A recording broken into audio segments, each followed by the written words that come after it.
Okay, now the Dyna is all finished up. This guy did a really cool job. Took an older Dyna wide glide and turned it into a chopper. This is a real good example of what we have to do sometimes with seats when form meets function. So on a shorter bike, if you're a taller guy, you're gonna wanna sit really far back.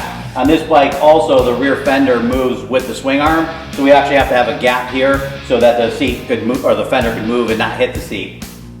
The seat is a little bit longer because the guy is sitting really far back, but what we end up doing is we try to break it up by bringing the seam down here so the seat doesn't look as long as it really is.